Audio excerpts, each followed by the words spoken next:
Slavery in America was a deeply entrenched institution that shaped the country's economic, social, and political fabric for centuries. Introduced to the American colonies in the early 17th century, slavery became an essential component to the colonial and later American economy, particularly in the South. By the early 19th century, slavery had become the backbone of the Southern economy, providing the labor needed for the cultivation of lucrative cash crops like cotton, tobacco, and rice. The invention of the cotton gin in 1793 by Eli Whitney revolutionized cotton production, making it more profitable and leading to an increased demand for enslaved labor. As a result, the Southern economy became heavily dependent on slavery, creating vast wealth for plantation owners and entrenching a rigid social hierarchy based on race. Plantation agriculture driven by slave labor became the economic powerhouse of the South, providing vast amounts of cotton for both domestic use and export to European markets. Enslaved people were considered property, and their labor was forcibly extracted without compensation, creating immense profit for Southern slaveholders. This wealth built the economic and social structure of the South, where slavery was not only a labor system but also a way of life and a social order that defined Southern identity. In contrast, the Northern states, which were rapidly industrializing, had largely moved away from slavery, leading to a growing economic and ideological divide between the North and the South. While the North's economy was driven by manufacturing, commerce, and free labor, the South's economy remained agrarian and heavily reliant on enslaved people. Northern states increasingly viewed slavery as morally wrong and economically backward, and many saw it as incompatible with democratic ideals. The economic disparity combined with divergent views on the morality and the future of slavery created escalating tensions that would continue to grow over the decades. The stark difference in economic systems between the North and South meant that both regions had fundamentally different visions for the future of the United States, setting the stage for a conflict that would ultimately erupt into the Civil War. The Missouri Compromise of 1820 was one of the earliest attempts to address the contentious issue of slavery's expansion into new territories and states. As the United States expanded westward, the question of whether new states would be slave states or free became a significant point of conflict. When Missouri applied for statehood as a slave state in 1819, it threatened to upset the delicate balance of power in Congress between slave and free states. At the time, there was an equal number of slave and free states in the Union, ensuring a balance of power in the Senate. To maintain this balance, Congress passed the Missouri Compromise, allowing Missouri to enter the Union as a slave state while admitting Maine as a free state. Additionally, the compromise established a geographical line above which slavery would be prohibited in Louisiana Territory except for Missouri. While the Missouri Compromise temporarily erased tensions between the North and the South, it also highlighted the deep divisions within the country regarding the future of slavery. The compromise was seen by many as a temporary solution to a problem that would continue to plague the nation. It revealed that the issue of slavery's expansion was a deeply diverse one that could not be easily resolved. The Missouri Compromise also marked the beginning of a series of political compromises over slavery that would continue to fail at providing a long-term solution to the sectional divide between the North and the South. As the United States continued to expand, particularly after the Mexican-American War, which resulted in the acquisition of new territories in the West, the question of whether these new areas would permit slavery reemerged. The Compromise of 1850 was a package of 5 bills designed to diffuse a political confrontation between slave and free states over the status of new territories acquired from Mexico. One of the most contentious parts of the compromise was the Fugitive Slave Act, which required citizens to assist in the capture of runaway enslaved people. One of the most contentious parts of the compromise was the Fugitive Slave Act, which required citizens to assist in the capture of runaway slaves and denied those accused of being runaway slaves the right to a jury trial. The Fugitive Slave Act inflamed Northern abolitionist sentiment and led to widespread resistance against the enforcement of slave laws. Many Northern states passed personal liability laws in response, which aimed to nullify the Fugitive Slave Act and protect escaped enslaved people and free blacks from being captured and sent to the South. The Compromise of 1850 also admitted California as a free state, created the new territories of New Mexico and Utah with the question of slavery to be decided by a popular sovereignty, and ended the slave trade in Washington, D.C., although slavery itself remained legal.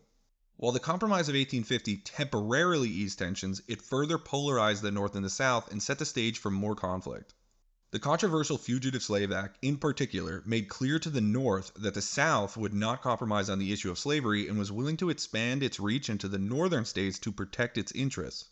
The Kansas-Nebraska Act of 1854, proposed by Senator Stephen A. Douglas, effectively repealed the Missouri Compromise by allowing the residents of Kansas and Nebraska territories to decide for themselves whether to allow slavery, a concept known as popular sovereignty. This act fundamentally altered the political landscape of the United States by reopening the question of slavery's expansion into new territories. It nullified the Missouri's Compromise prohibition on slavery north of the 3630 parallel and gave the decision-making power back to the settlers of those new territories. The prospect of extending slavery into areas previously closed to it by federal law incited both hope and fear across the nation, making the issue of territorial expansion a flashpoint in the struggle between pro-slavery and anti-slavery forces. This act reignited the fierce debate over slavery's expansion and led to violent confrontations in Kansas, which became known as Bleeding Kansas. Pro-slavery and anti-slavery settlers flooded into Kansas to influence the outcome of the vote, leading to a series of violent clashes, raids, and massacres. The violence in Kansas demonstrated that popular sovereignty was not a viable solution to the issue of slavery's expansion and further deepened the divide between the North and the South. Bleeding Kansas was a significant precursor to the Civil War, showing that compromise on the issue of slavery was becoming increasingly impossible. It revealed that the nation was moving toward an irreconcilable conflict, with both sides prepared to use violence to defend their position on slavery. The events in Kansas galvanized both pro-slavery and anti-slavery factions, further entrenching their positions and setting the stage for a national crisis. The Dred Scott decision of 1857 was a landmark Supreme Court case that further exacerbated tensions between the North and the South. Dred Scott was an enslaved African American man who sued for his freedom on the grounds that he had lived in a free state and territory with his master. The Supreme Court, led by Chief Justice Roger B. Taney, ruled that African Americans, whether enslaved or free, could not be American citizens and therefore had no standing to sue in federal court. The court also declared that the federal government had no authority to regulate slavery in the territories, effectively nullifying the Missouri Compromise. The Dred Scott decision outraged Northerners and abolitionists who saw it as a grave injustice and step toward the nationalization of slavery. The decision emboldened pro-slavery advocates and deepened the ideological and political divides that were tearing the country apart.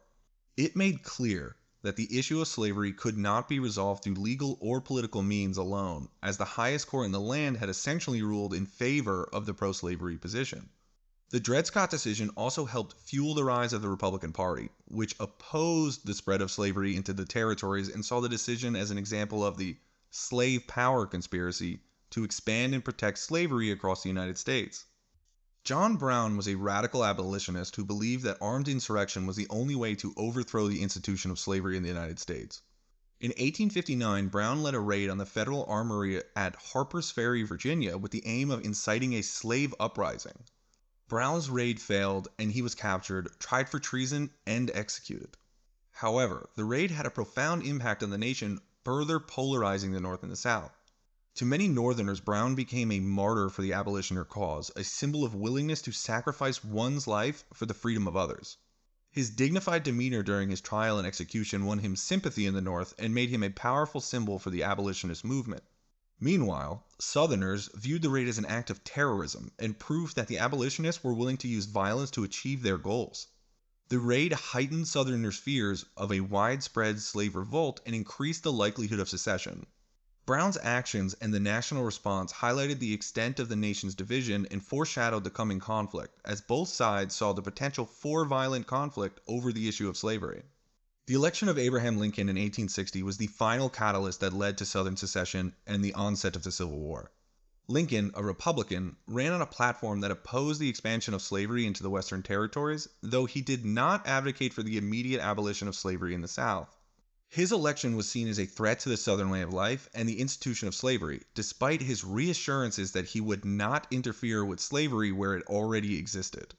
His victory without any electoral votes from the Southern states convinced many Southerners that they had lost their political voice in the federal government.